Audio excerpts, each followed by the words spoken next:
ఓం హ్రీంకారాసనగద్భితా నలసికాం సౌః క్లీం కళాం బిప్రతీం సువర్ణాంబరధారిణీం వరసుదా ధౌతాం త్రినేత్రోజ్వలాం వందే పుస్తకపాశమంకుశధరాం స్రగ్భూషితాముజ్వలాం త్వాం గౌరీం త్రిపురాం పరాత్పరకలాం శ్రీచక్ర సంచారిణీం. ఓం శ్రీ బెజవాడ కనకదుర్గాదేవ్యై నమః. శ్రీ దుర్గామల్లీశ్వరాభ్యాం నమః. శ్రీ రాధాకృష్ణాభ్యాం నమ. కృష్ణం వందే జగద్గురం, అర్జునం వందే జగదేక వీరం.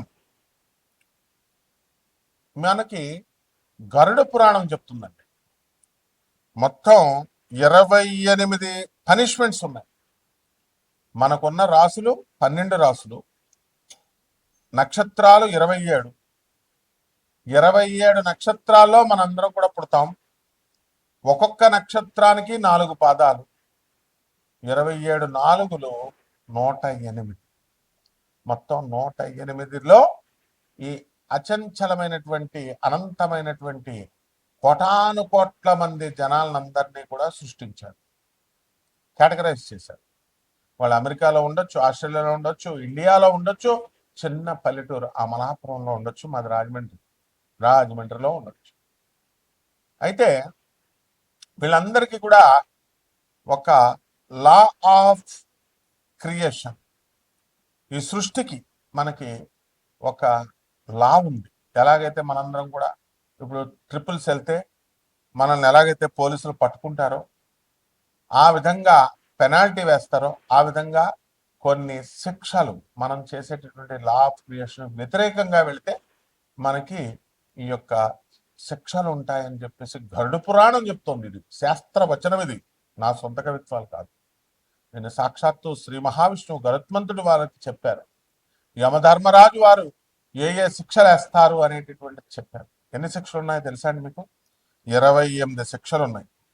మనకి ఈ 28 పనిష్మెంట్ల్లో నేరం ఏమిటి, క్రైమ్ ఏమిటి, దానికి పనిష్మెంట్ ఏమిటి ఉంటుంది. సేమ్ మనం ఇక్కడ దొంగతనాలు ఇవి చేస్తే ఎలా అయితే జైల్లో పడేస్తారో, పోలీస్ ఇంట్రాగేషన్, తర్వాత కోర్టులు, తర్వాత జడ్జిమెంట్లు, తర్వాత కన్విక్షన్లు, ఇక్కడ కూడా అంతే అనమాట. ఈ యొక్క 28లో కీ పనిష్మెంట్స్ ఏముంటాయంటే అండి, చూడండి. ఫస్ట్ది క్రిమి భోజనం. క్రిమి భోజనం అనేటటువంటిది ఒక రకమైన శిక్ష. ఇది ఎవరైతే గెస్ట్లు ఇంటికి వస్తారు కదా, అతిథులు, వాళ్ళని అఘోరపరుస్తారు, వాళ్ళకి పెట్టకుండా తినేస్తారు, అలాగే పిసినార్తనంతో బిహేవ్ చేస్తారు, అటువంటి వాళ్ళకందరికీ కూడా they will be thrown in a pit, ఒక గోతులో పడేసి వాళ్ళని మొత్తం వాళ్ళ బ్రతికుండగానే ఈ యొక్క పురుగులు, వామ్స్ అండ్ ఇన్సెక్ట్స్ తినేసేలాగా పడేస్తారు అక్కడ. అంటే మీరు అనుకోవచ్చు, ఏమండి మనకి చచ్చిపోయిన తర్వాత శరీరం రాదు కదండి, మనకి మళ్ళీ ఎలా తింటారు, ఎలా వేస్తారు శిక్షను, నరకలోకం ఉండదండి, ఇట్లాంటి పిచ్చి పిచ్చి వాగుళ్ళు వాగుతారు. వాళ్ళకు కూడా ప్రత్యేకమైనటువంటి పనిష్మెంట్ ఉంటుంది. అలా వాగే వాళ్ళకి నేను చెప్తాను. ఇక్కడ ఏమిటంటే చూడండి, వెనీరియల్ డిసీజెస్, హెచ్ఐవి, ఎయిడ్స్, తర్వాత ఈ యొక్క దాన్ని ఏమంటారు, గనేరియా, సిఫిలిస్ అనేటటువంటి వ్యాధి ఉండేది. కొరుకుడు వ్యాధి అంటారు.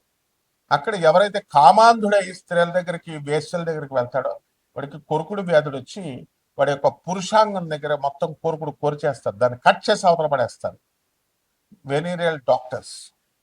అండ్ ఈ యొక్క దీనివల్ల ఏమవుతుంది, గ్యారంటీ అనేది ఓ 10 సంవత్సరాలు ఇస్తారు. వాడి అదృష్టం బాగుండి పుణ్యాలు చేస్తే, గతంలో పుణ్యము ఇప్పుడు పుణ్యాలు చేస్తే బ్రతుకుడు ఉంటుంది, లేకపోతే అక్కడితోనే అండి.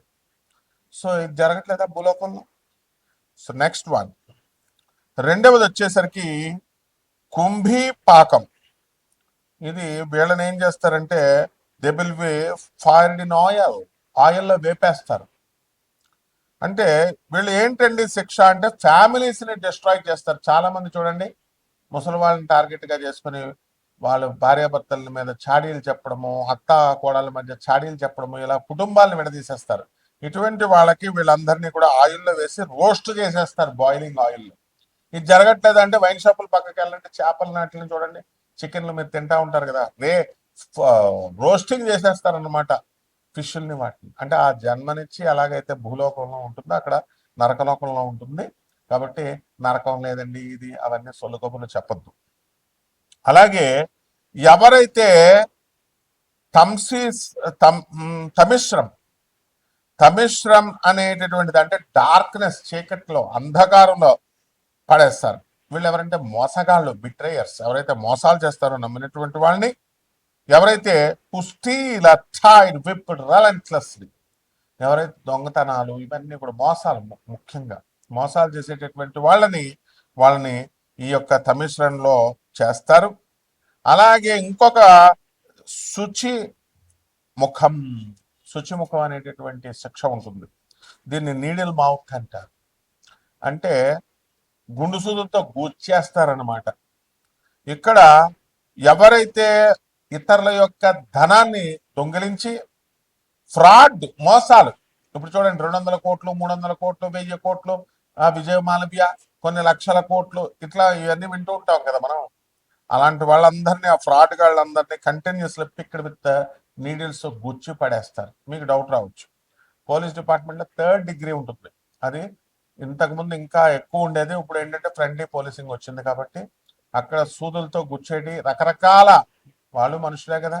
అంటే నీకు ఆన్సర్ కావాలి. సినిమాల్లో చూస్తాం మనం, రియల్గా పోలీస్ కమిషనర్స్, డీజీపీలతో మేము police SI, CI, constables, ACP, డీసీపీలతో స్నేహం ఉంది కాబట్టి మేము చూసాం కాబట్టి మాకు తెలుసు అనమాట. ఈ వ్యాధులు మీరు ఏం కంగారు పడక్కలేదు, ఇలాంటి వ్యాధులు ఉంటాయి. నెక్స్ట్ వన్ శుచిముఖం అయిపోయింది. వాళ్ళని కంటిన్యూస్ గా ఒక శరీరాన్ని ఇస్తారు, ఇచ్చి అక్కడ గుచ్చు పడేస్తా ఉంటారు. ఇది ఒక రకమైన శిక్ష. ఇక ఇంకో రకమైన శిక్ష వైతరణి నది. ఈ వైతరణి నది ఏమండి ఎక్కడో నరకలోకంలో ఉందండి అంటారు. వెళ్ళండి, ఒరిస్సా దగ్గరికి వెళ్ళండి. జాజ్పూర్ అనేటటువంటి ఊరు ఉంటుంది. అక్కడ గిరిజాదేవి శక్తిపీఠం అనమాట.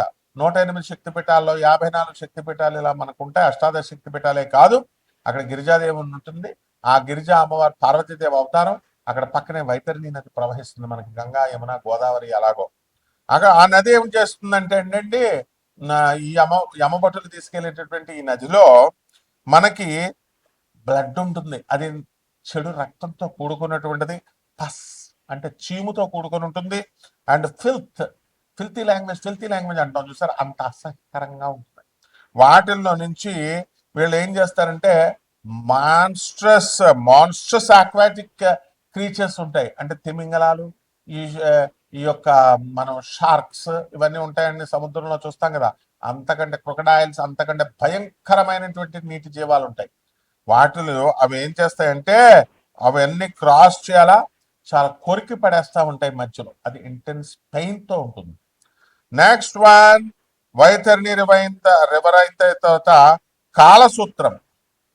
ఈ కాలసూత్రం ఏంటంటే చాలా వేడిగా ఉంటుంది, హాట్ యాజ్ హెల్. ఇంకా నరకం చాలు. ఇప్పుడు ఎండాకాలంలో జస్ట్ అండి ఒక 2 డిగ్రీలు పెరిగితేనే చాలు, అయిపోయి ఫ్యాన్ లేదు, ఏసీ సంగతి దేవుడు ఎరుగు అని చెప్పేసి మనం అనుకుంటాం కదా, చెమట కారిపోతూ ఉంటాయి. ఢిల్లీలో ఎగిరిపోతూ ఉంటాం, కూలర్స్ పెట్టుకోవాలి. హైదరాబాద్ లాంటి ఊర్లో అంతకంటే భయంకరమైన వాల్కనస్ పగిలిపోయేటటువంటి అగ్ని జ్వాలలు, ఎలా అయితే సముద్రంలో గర్భంలో ఉండేటటువంటి అగ్ని శిఖలు బయటకు వస్తాయో, మౌంటైన్స్ అన్ని పేలిపోతే వచ్చేటటువంటి ఆ యొక్క అంత వేడిలో పడేస్తారు. ఏమిటో చూద్దాం. ఇదేంటంటే కాలసూత్రంలో టార్చర్ ఉంటుందండి. ఎవరైతే చాలా మంది తల్లిదండ్రుల్ని చాలా స్టైల్ గా ఈ ఓల్డ్ ఏజ్ హోమ్స్ లో పెట్టేస్తాం. భార్య మాట విని పిల్లలను మేము మా పిల్లల్ని పెంచుకోవాలా, మా భార్యని పెంచుకోవాలా, మా భార్యని చూసుకోవాలని తల్లిదండ్రులని, తర్వాత మన వంశంలో ఉన్నటువంటి పెద్దల్ని, వీళ్ళని మనం రెస్పెక్ట్ ఇవ్వం. వీళ్ళందరినీ తీసుకెళ్ళి ఇక్కడ ఆ యొక్క ఇన్వాల్వింగ్ ఎక్స్ట్రీమ్ హీట్ లో పడేస్తారు. అంతేకాదండి, చాలా మంది పండితులు ఏం చెప్పాలండి వీళ్ళు, అరే బాబు మీ నా బతుకున్నటువంటి తల్లిదండ్రులకు పెట్టండి రా నాయన తిండి, బతుకున్నటువంటి ఈ యొక్క మీ వంశంలో ఉన్న పెద్దలకు తిండి పెట్టండి రా అని చెప్పాలా. అది చెప్పకుండా గోకర్ణం వెళ్ళండి, అక్కడ పిండాలు పెట్టండి, కర్ణాటక పూజారులే చేయాలా. అలాగే ఈ యొక్క ఊరు ఉంది కదా మనకి అలంపురం జోగులాంబ, అక్కడ ఆ తర్వాత నాసిక్ త్రయంబకేశ్వరం పిండాలు పెట్టండి. పిండాలు పెడితే బతుకున్న వాళ్ళకి తిండి పెట్టమని చెప్పాలా. ఎవరైతే ప్రవచనకారులు, స్వామీజీలు, ఈ ముసుగులో ఉన్నటువంటి వాళ్ళంతా కూడా, పురోహితులు, వీళ్ళంతా కూడా పిండాలు పెట్టాలి, పిండాలు పెట్టాలి, పిండాలు పెట్టాలి, పితృదోషాలు పోతాయంటారు కదా. వీళ్ళకి కూడా ఇదే శిక్ష అనమాట. ఎందుకంటే బతికొన్నాళ్ళకి తిండి పెట్టాలా. మీ వంశంలో ఉన్నటువంటి ఇప్పుడు అట్లీస్ట్ అప్పుడు పెట్టలేకపోయారు, ఇప్పుడు ఉన్నటువంటి ముసలి వాళ్ళని చూడండి అని. సో ఇదొక రకం. తర్వాత అంధకూపం, ఇది డార్క్ గా ఉంటుందండి, చాలా డార్క్ గా ఉంటుంది. దీంట్లో ఎవరైతే అవసరాలలో ఉంటారో వాళ్ళకి మనం కోరికలు తీర్చకుండా వాళ్ళని ట్రాప్ చేసి మనము వాళ్ళకి అటువంటి వాళ్ళందరినీ కూడా డార్క్ వెళ్ళపడేసి స్నేక్ ఫిల్డ్ అందులో ఈ యొక్క పాములతో నిండిపోయినటువంటి నూతులో వేసేస్తారనమాట. సో అండమాన్ శిక్షలను ఉండేవి. బ్రిటిష్ వాళ్ళు పరిపాలించేటప్పుడు మేము బ్రిటిషర్ సంతానం దగ్గర చదివినటువంటి వాళ్ళం. డైరెక్ట్గా నా క్లాస్మేట్స్ నోయల్ రాబర్ట్స్, బ్రిడ్జెట్, ఇలాగా మేము మా టీచరే మిస్సెస్ మెనార్డ్, ఇలాంటి వాళ్ళందరి దగ్గర నేను పెరిగాను, బ్రిటిషర్ సంతానం వాళ్ళు. సో అప్పుడు అండమాన్ దీవుల్లో అక్కడ లెటర్ను వాళ్ళే అక్కడే ఒక బాక్స్ లో పెట్టేస్తారనమాట. వాడికి నిల్చోవడానికి కూడా ఉండదు ప్లేస్, వాడు ఒంగోడానికి కూడా అంతవరకు సరిపడేటటువంటి సినిమాల్లో చూపిస్తారు కదా, అలాగే అక్కడ నెంబర్ 1 నెంబర్ 2 అన్ని అక్కడే అనమాట. తిండి కూడా అక్కడే పెడతారు. ఇలా విధంగా అప్పుడు స్వాతంత్ర సమరయోధులనే కాకుండా అందరినీ అలా శిక్షించేవారు. సో అటువంటి ఈ యొక్క శిక్షలన్నీ కూడా ఉన్నాయి. ఇంకా అనేకమైనటువంటి శిక్షలు ఉన్నాయండి. ఈ శిక్షలన్నీ కూడా మొత్తం 28 రకాల శిక్షలు. కాబట్టి మన సొంత తెలివితేటలతో మనకి నరకాలు ఉంటాయా, యముడు ఉంటాడా, యమభటులు ఉంటారా, శిక్షలు ఉండవు అనేటటువంటి వాళ్ళకి ఆయన చూసుకుంటాడు చిత్రగుప్తుడు. యముడు చెప్పడం నా ధర్మం ఒక గురువుగా. కాబట్టి 12 ద్వాదశ రాశుల వారికి కూడా ఒక్కొక్క రాశి వారికి మరి ఏ రకమైనటువంటి శిక్షలు ఉంటాయి, మరి ఎలా తప్పులు చేస్తే ఉంటాయి అనేటటువంటిది మనం ఈ వీడియోలో తెలుసుకుందాం. కన్యారాశి, ఈ కన్యారాశి వారికి అందరికీ కూడా సప్తమ స్థితిగతుడైనటువంటి ఈ యొక్క శనిగ్రహ ప్రభావం, ఆ శని మరి రేవతి నక్షత్రంలోకి వెళ్ళాడు. మరి ఆ విధంగా షష్ఠ స్థితిగతుడైనటువంటి ఈ యొక్క రాహువు అనంతమైనటువంటి ధైర్యాన్ని, తర్వాత విదేశీ యోగాన్ని ఇవన్నీ కూడా కల్పిస్తాడు.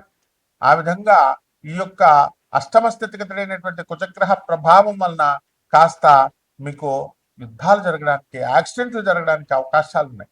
అలాగే భాగ్యంలో ఉన్నటువంటి ఈ యొక్క రవి బుధులు ఆదిత్య యోగాన్ని, బుధాదిత్య యోగాన్ని ఇచ్చినప్పటికీ కూడా వాళ్ళంతా కూడా మనకి భాగ్యంలో ఉన్నటువంటి కారణంగా అదృష్టాన్ని ఇస్తారు.